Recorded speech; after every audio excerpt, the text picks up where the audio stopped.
ఇంకా 2 రోజులే మిగిలి ఉంది. ఉగాది రోజున ఉస్తాద్ గ్రాండ్ ఎంట్రీకి అంతా రెడీ అయింది. ప్రీ రిలీజ్ ఈవెంట్తోనే ఉస్తాద్ మానియా పీక్స్కు చేరింది. అంచనాలు నెక్స్ట్ లెవెల్కు చేరుకున్నాయి.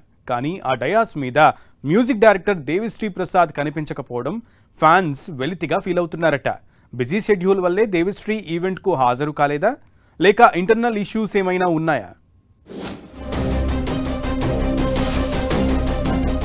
ఉస్తాద్ భగత్ సింగ్ సినిమా కోసం పవర్ స్టార్ ఫ్యాన్స్ ఈగర్లీగా వెయిట్ చేస్తున్నారు. మూవీ రిలీజ్ కు టైం దగ్గర పడటంతో చిత్ర యూనిట్ ప్రమోషన్స్ ను స్పీడప్ చేసింది.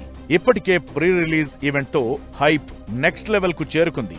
అయితే ఈ ఈవెంట్ కు మ్యూజిక్ డైరెక్టర్ దేవిశ్రీ ప్రసాద్ డుమ్మా కొట్టడం చాలా మందిని ఆశ్చర్యపరిచింది. సినిమాకు సాంగ్స్ కంపోజ్ చేసిన దేవి బ్యాక్గ్రౌండ్ స్కోర్ కోసం తమన్ను తీసుకోవడంతో ఫీల్ అయి ఉంటారన్న టాక్ బలంగా వినిపిస్తోంది. ఎంత బిజీ షెడ్యూల్ ఉన్నా పవన్ లాంటి స్టార్ హీరో ఈవెంట్ కు దేవి రాకపోవడం ఫ్యాన్స్ లో అసంతృప్తికి కారణమవుతోందట. మరోవైపు దేవిశ్రీ ప్రసాద్ మైత్రి మూవీ మేకర్స్ కు దూరమవుతున్నాడనే గుసగుసలు వినిపిస్తున్నాయి. పుష్ప 2 సమయంలోనే బ్యాక్గ్రౌండ్ స్కోర్ విషయంలో హట్ అయ్యారని అంటున్నారు. ఉస్తాద్ భగత్ సింగ్ లో కూడా తమన్ కు అవకాశం ఇవ్వడంతో దేవి ఇంకా ఫీల్ అయిపోయినట్లు టాక్. ప్రీ రిలీజ్ ఈవెంట్ కు డుమ్మా కొట్టడం, ప్రమోషన్స్ లో పాల్గొనకపోవడానికి రీజన్ అదేనన్న టాక్ మొదలైంది.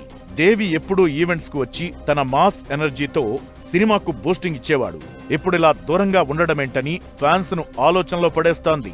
మైత్రి మూవీ మేకర్స్ తో దేవిశ్రీకి గ్యాప్ వచ్చిందని, వాళ్ల కాంబినేషన్ కు బ్రేక్ పడ్డట్లేనన్న రూమర్స్ స్ప్రెడ్ అవుతున్నాయి.